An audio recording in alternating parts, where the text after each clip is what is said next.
Hello, friends, and welcome back to another episode of Mark My Brain.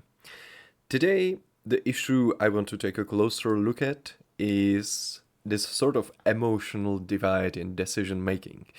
And in a second, I will tell you how it ties into the question of how important are emotions truly. Because, on one hand, you have so many influential, successful people highlighting the importance of not giving into your immediate feelings, like laziness, cheap dopamine, or fear, right? People like Jocko Willings or David Goggins are prime examples of this grind mindset. In order to achieve results and extraordinary goals, you often have to forfeit how you feel in the moment. And discipline itself, or in itself, is doing things you actively don't want to do or don't feel like doing. So there is this strong notion to abandon your feelings in pursuit of your goals and achievements and similar things. Or at least that's how it feels to me. And it makes sense, right? Because if you gave into every emotion and you'd only do things you feel like doing, you wouldn't be very different from wild beasts, right?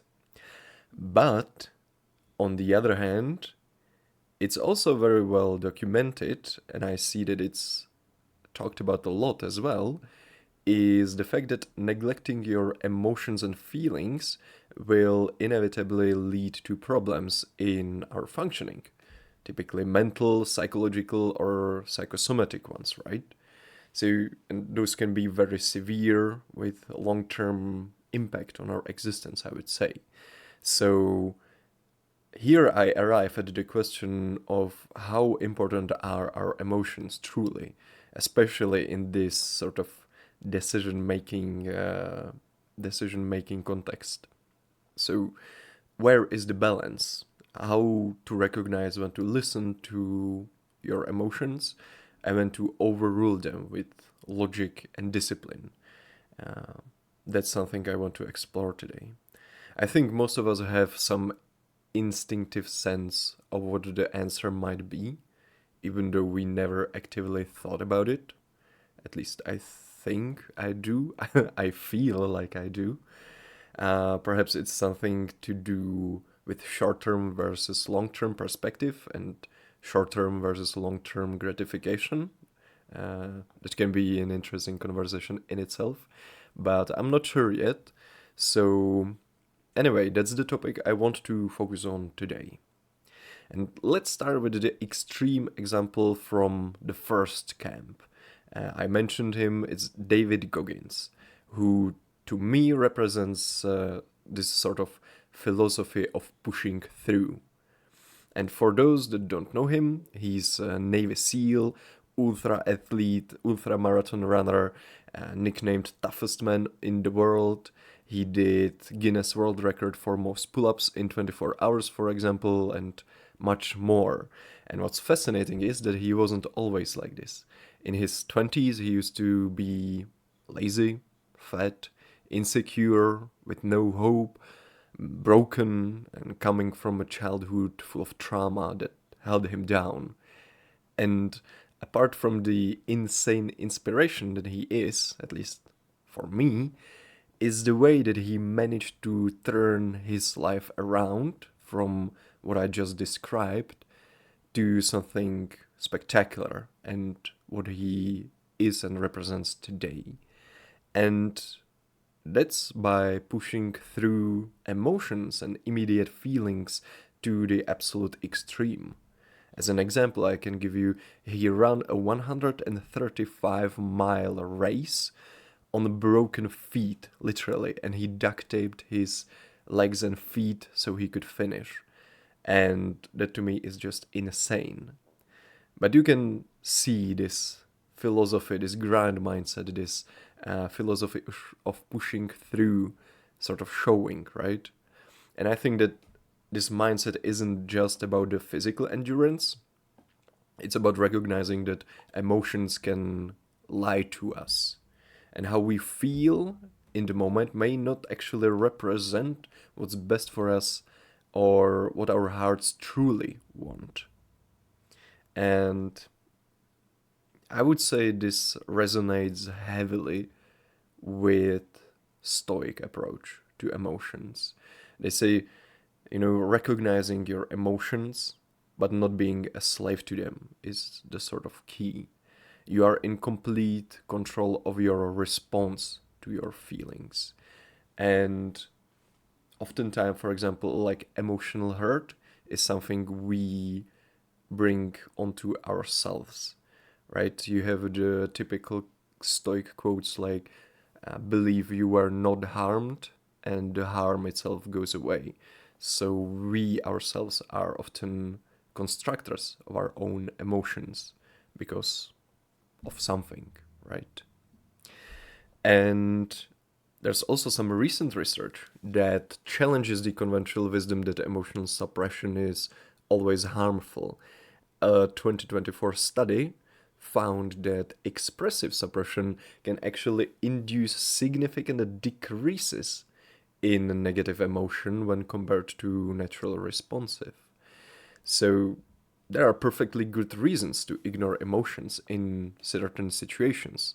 For example, when they conflict with our values, when they lead to some destructive behavior, I don't know, when they create a paralysis in decision making, or when they are based on outdated and inaccurate information, which actually happens a lot, right? You sort of come to some conclusion about a certain thing without knowing all the facts, without knowing other perspectives, just based on how you feel, right? We as human do this. So this to me, like the David Goggins mindset, the philosophy of pushing through in order to achieve your goals and to achieve something extraordinary, represents this sort of one side of the coin. And on the other hand, or on the other side of the spectrum, lies a very compelling evidence that emotions are not just important, they're essential for optimal human functioning. Emotions have substantial influence on cognitive processes, for example, like perception, attention, learning, memory, reasoning, and problem solving. And those can all be negatively influenced by trauma and slash or emotional damage. Ignoring or suppressing emotions comes with serious consequences, because it's probably no surprise that emotional suppression has been linked to psychosomatic disorders, with research showing, the inverse correlation between suppression and various health outcomes. And long-term emotional neglect can be particularly devastating. Studies, and I would argue even common knowledge nowadays, show that emotional abuse and neglect are linked to a wide range of negative outcomes, including anxiety, depression, substance abuse, or even physical health problems, right? The psychosomatic issues.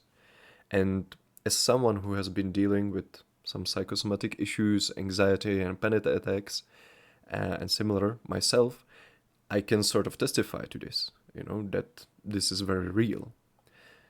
Also, what was shocking to learn for me was that apparently, in some cases, emotional neglect may be more harmful long term than physical or sexual abuse. That is crazy. And from that alone, it doesn't seem like our feelings and emotions are something to be messed with, nor dismissed. And there's also the hedonistic perspective to consider, I would say also. Because from that point of view, emotions are a huge part of the foundation for happiness and well being, especially in the moment, right? We can probably all agree that hedonistic happiness derived from pleasure, enjoyment, and I don't know, material comforts really does feel pretty good. And even though it can lock you into the hedonistic treadmill of always searching for more, as we discussed in previous episodes, if you want to check it out, it's not something to be easily dismissed either. So now we have mapped both sides of the spectrum. We saw what we can achieve by pushing through the emotions and sort of dismissing them in the moment, but we can also see all the problems and consequences, negative consequences, that can arise from that. And just to showcase that this emotional divide or fight between emotions and logic can be happening simultaneously in the same context, I have also prepared a list of different situations where I'll try to demonstrate that. So, for example, consider scenario number one in career decision. I would say that when you want to trust your emotions and listen to them is if you feel passionate about a particular field or role that, sort of emotionally draws you to it and reflects some of your values and intrinsic motivation. So I would say that's a situation where you want to listen to your emotions. But on the other end, when you perhaps would want to override your emotions, is if a fear of change is preventing you from pursuing better opportunities or again something that you truly want and that truly resonates with you, or if immediate financial anxiety is clouding your long-term career planning and again locking you into a career that you don't want to. I would say in those situations perhaps it's better to override your emotions, right? Example number two, relationships. Again, feelings of genuine connection, love, and compatibility often, provide crucial information about the potential of the relationship, right? You want to listen to those. If you truly feel some connection with someone, you probably want to pursue that because that's one of the highlights of life, I would say.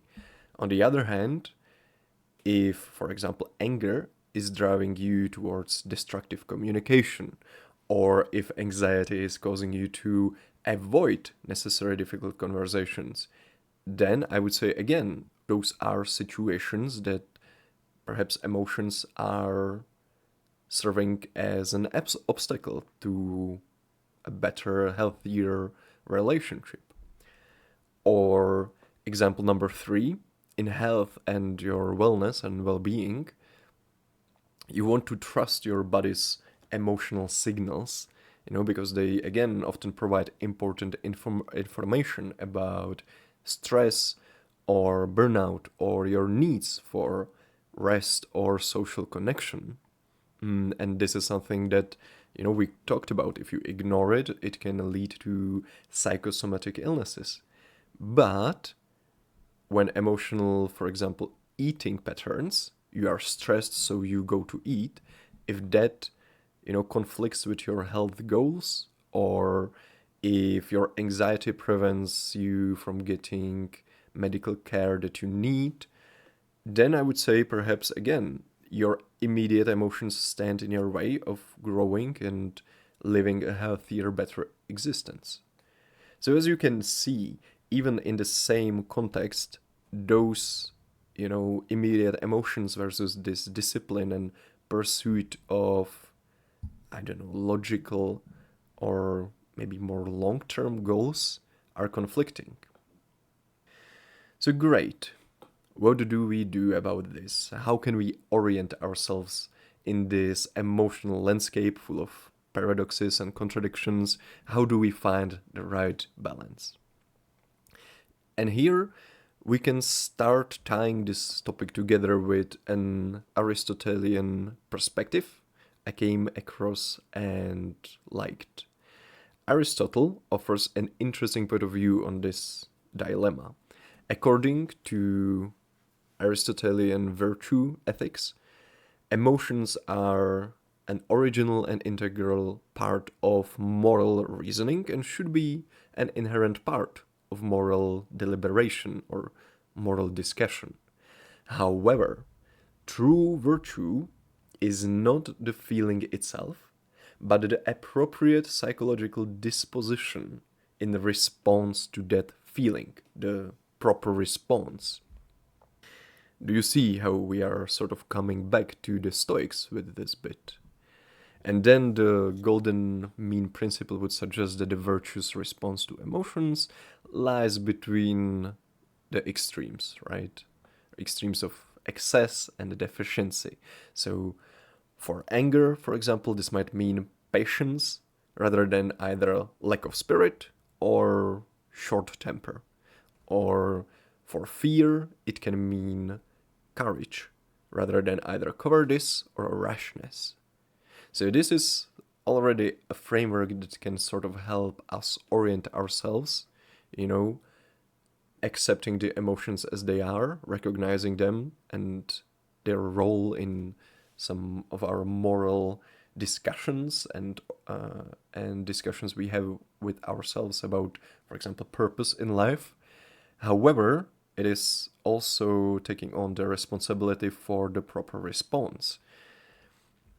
And Aristotelian practical wisdom then involves three key connections with emotions, and that is emotional perception, emotional assessment, and emotional management, which is something that can be sort of commonly understood, I would say.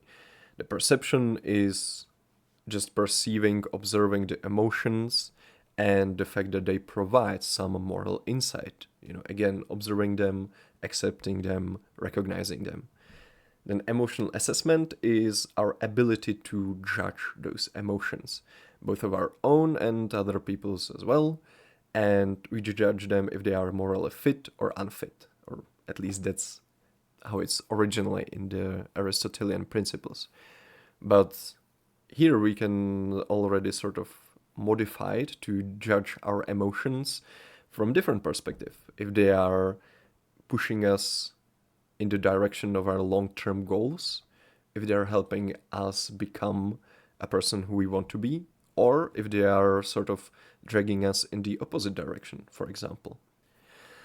And then the emotional management, that's just knowing what to do to correct adverse emotions and confirm the appropriate ones, right? Listening and acting on the good ones, the ones that we judged are beneficial, and vice versa. And the goal then isn't to eliminate emotions completely, but rather observe them, judge them, and decide our response. I think that makes complete sense. And again, it's something that Stoics probably then drew from also, because it feels very similar in some regards. And this approach also ties into the relationship between emotions and goals. And research on emotion-based goal setting shows that aligning emotions with values and long-term objectives leads to higher motivation and better outcomes. So consider this practical approach. For short-term goals, they may require often overriding the immediate emotional response. For example, again, drawing from the example of David Goggins, he's pushing through discomfort and pain during his training, which provides some personality growth and mental toughness. So in the short term, probably you will need to override your immediate emotional responses. But when it comes to long-term goals, they often benefit from your emotional guidance. Like, again, we talked about like choosing a career that genuinely excites you, that you are passionate about, choosing a partner where you see this long-term genuine connection and love, right? So again, I would say that's something that makes sense to me because I would say the more animal part of us is sort of more focused on short-term gratification that emotions are often directing us towards. But we as humans sort of sometimes need to rise above those and keep our long-term goals and dreams in mind, right? We don't want to succumb to every single emotional whim that our biology or mind throws at us, again, then we wouldn't be that different from wild animals. So, how important are emotions truly? The answer apparently is both absolutely essential and they sometimes are obstacles to overcome. And the key lies not in choosing one approach over the other, but in developing the wisdom to know which approach serves your highest goals in each situation. And just to clarify, even if you think about David Goggins, the extreme example of the philosophy of pushing through your feelings from when we talked about him in the beginning of the episode, even he has changed his life around because of how he felt.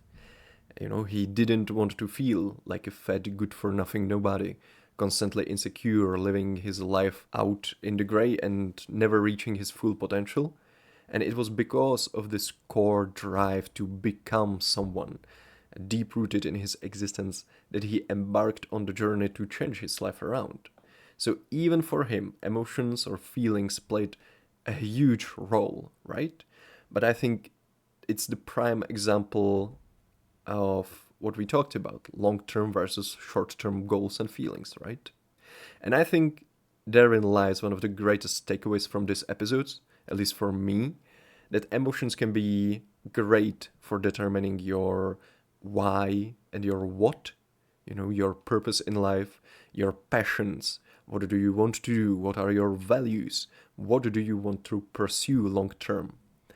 But they are not so great in helping us with the how. In the day to day decisions that typically require discipline and offer no immediate reward, they can become obstacles, calling us to laziness, easy solutions, unhealthy habits, and similar. This, I think, is again when the more primitive parts of our biology try to take over, but they can hold us back. Like in a situation where our emotional systems dictate fight or flight response, but we must overcome it in order to grow, thrive, and achieve our goals. And I really like this bullfighter's wisdom I also came across. Quote, to fight a bull without fear is dangerous and stupid. And to not fight a bull because you have fear is nothing. But to fight a bull with fear, that is something. End quote. And with that, I would bring this episode to an end. Your emotions matter deeply, and so does your capacity to choose how to respond to them. And it can often be confusing, right? You might think you're listening to what your body and mind say, only to find you have in reality been neglecting a big part of you. That happens sometimes and is part of the journey. Being human is difficult.